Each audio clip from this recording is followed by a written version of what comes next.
Hi అండి. Today గుండె నిండా గుడిగంటలు ఎపిసోడ్ ఏం జరిగిందో చూద్దామా? ఏంట్రా ఈ మధ్యన మందుకు దూరంగానే ఉంటున్నాం కదా, లేపి నువ్వే అడగరా? ఒరే రాజేష్, ఏమైందిరా నీకు? అసలు నువ్వు ఎందుకు ఇలాగ తప్పతాగి పడిపోయావు? రే, బతికే వేస్ట్రా. ఈ బతుకు కన్నా వేస్ట్రా ఈ బతుకు. మనది ఓ బతికేనారా? ఒరే రాజేష్, నేను మాట్లాడుతుంది నేనురా. ఒరే, ఏదైనా సరే బతుకు వేస్ట్రా. ఫట్మని కొట్టేసరికి రాజేష్ లెగుస్తాడు. ఏంట్రా, ఏమైంది, నీకు సమస్య ఏంటి? అది కాదురా, ఇంట్లో ఈ పెళ్ళి అన్నీ అంటే వేస్ట్రా. ఏమైందిరా? మా పెదనాన్న కొడుకుకి మా పెదనాన్న వాళ్ళ కొడుకులు మా పెదనాన్నకి షష్టిపూర్తి చేశారా. అయితే ఆ షష్టిపూర్తి మా నాన్నకి కూడా అలాగే షష్టిపూర్తి చేయాలంటున్నారా. మళ్ళాంటి మిడిల్ క్లాస్ వాళ్ళు ఎలా చేస్తాంరా? నా దగ్గర ఏముంది చెప్పు, చెయ్యడానికి చెప్పు. ఈ ఈ కార్లు తిప్పుకుంటూ ఏం సంపాదిస్తాం చెప్పు. అదా సమస్య. పోనీలే, నేను ఇస్తానులే అంటే, ఒరే నువ్వు ఆలోచించి చెప్పరా, అంతేగాని నీ నచ్చినట్టు నువ్వు చెప్పకురా అని చెప్పేసి అంటే, లేదురా నేను ఇస్తానని చెప్పాను కదా, నువ్వు వెళ్ళి నీ పనులు చేసుకో, దానికైనా ఇంత ఇదైపోతున్నావు అని అనేసరికి ఇంకేం మాట్లాడకుండా ఉంటారు. ఈ లోపల మనోజ్ బాడీ సెక్యూరిటీ తన వెనకాల బాడీ గార్డ్ పెట్టుకోవాలనుకుంటాడు. ఆ ఇంటర్వ్యూ కోసం ఒక అతను వస్తాడు. సార్, ఎక్కడ ఎవరు మనోజు అంటే, మనోజ్ అక్కడున్నారు, వెళ్ళండి. ఏంటి మనోజ్ ఇలా ఉన్నాడు అంటే, ఏంటి కాళ్ళే కనపడుతున్నాయి ఏంటి, అసలు ఏమీ కనిపించట్లేదేంటి? రోహిణి చూడు. సార్, నేను మీ బాడీ గార్డ్గా ఉంటాకి వచ్చాను సార్. మరి నేను నీకు 10,000 ఇస్తాను. 10,000 నాకు లెక్క కాదు సార్. నాకు ఫుల్గా భోజనం పెట్టాలి. నాకు పొద్దున్నే 10 ఇడ్లీలు, 10 పూరీలు, చట్నీ అన్నీ ఉండాలి సార్. అలాగే మధ్యాహ్నానికి తందూరి చికెను, బిర్యానీ అన్నీ ఉండాలి సార్. ఈ అరగడానికి కూడా ఒక అట్టిపళ్ళ అస్తం కూడా కావాలి సార్. అన్నీ ఉండాలి సార్. అలా అయితేనే సార్. నిన్ను పెంచడం మా వల్ల కాదయ్యా.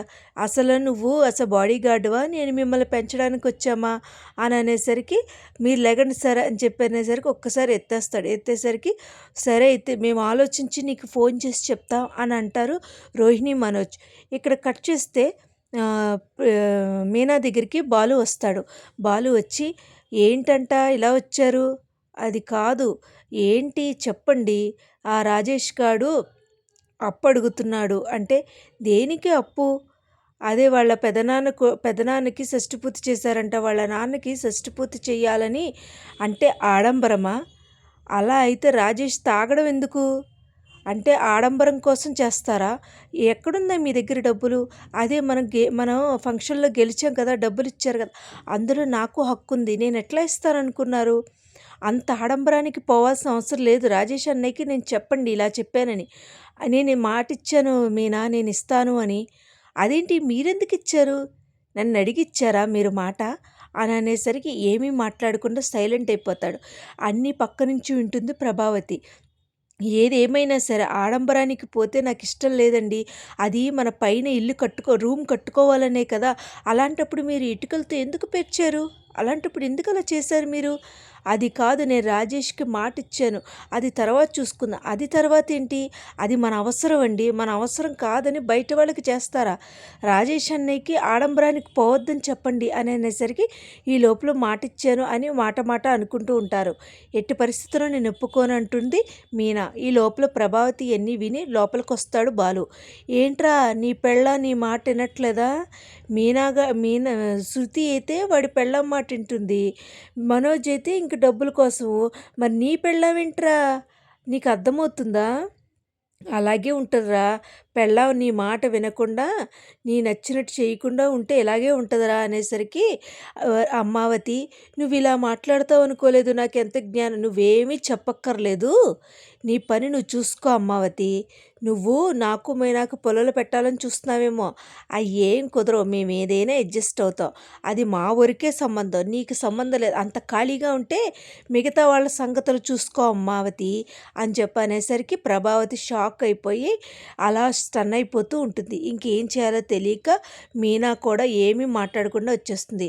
ఇక్కడ పూలు అమ్ముకునే దగ్గర అక్క వాళ్ళు ఉంటారు కదా, అక్కడికి వచ్చి ఏంటి మీనా అలా ఉన్నావంటే, లేదక్క ఇవాళ ఇలా జరిగింది, రాజేష్ అన్నయ్య అనే వ్యక్తి కోసం వాళ్ళ ఆడంబరాల కోసం ఈయన డబ్బులు ఇస్తానన్నారంట, అది మేము పైన రూమ్ వేసుకోవడానికి ఉంచుకున్నాం. ఇది కరెక్ట్ కాదు కదా అక్క అంటే, నిజమే అది కరెక్ట్ కాదు, కానీ ఈ తాగుబోతోళ్ళు అందరూ ఇలాగే ఉంటారు మీనా, భర్తలందరూ ఇలాగే ఉంటారు మీనా అని చెప్పేసి అంటూ ఉంటారు ఈ అక్కలందరూ. అనేసరికి ఏం మాట్లాడకుండా కామ్గా ఉంటుంది. అలా అది కాదక్క, నేను చెయ్యకూడదని కాదు, ఆడంబరాలకి పోకూడదు కదా అందుకనే అని ఒకరికొకరు ఏం మాట్లాడకుండా కామ్గా ఉంటారు. ఏం చేయాలో తెలియక మీనా ఆలోచనలో పడుతుంది. అదేం కాదులే మీనా, నువ్వేమీ భయపడకు, అతనికి అతనే తెలుసుకుంటాడు అని చెప్పేసి అనుకుంటే, ఈ లోపల బాలు వాళ్ళ ఫ్రెండ్స్ దగ్గరికి వెళ్తాడు. ఏంట్రా ఏమైంది, ఏరా రాజేష్ గారు ఏడి అంటే, నువ్వు చెప్పావు కదరా, భరోసా ఇచ్చావు కదా, వాడు ప్రిపరేషన్లు చేసుకోవడానికి వెళ్ళాడురా, ఏంటి వెళ్ళిపోయాడా, అది కాదురా, ఇప్పుడు డబ్బులు కుదరడం కష్టమవుతుందిరా, ఏరా ఏంటి నీ దగ్గర లేనప్పుడు నువ్వెందుకు మాట ఇచ్చావురా అంటే, నువ్వు గొప్ప కోసం ఇచ్చావా, అది కాదురా, నా దగ్గర ఉన్నాయి, కానీ అది పైన రూమ్ కోసమని దాచింది మీనా, అదేంట్రా నీకు ఒక రిక్వైర్మెంట్ ఉన్నప్పుడు నువ్వు ఎలా రాజేష్ గారికి మాట ఇచ్చావు అని ఫ్రెండ్స్ అనేసరికి ఏం మాట్లాడాలో తెలియక బాలు ఉండిపోతాడు.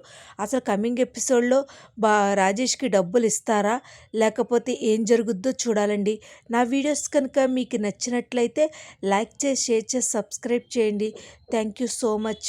కానీ గుండె నిండా గుడి గంటల ఎపిసోడ్ అంతంత మాత్రమే జరుగుతుంది. అసలు కమింగ్ ఎపిసోడ్లో ఏం జరుగుతుందో చూద్దాం. Thank you so much.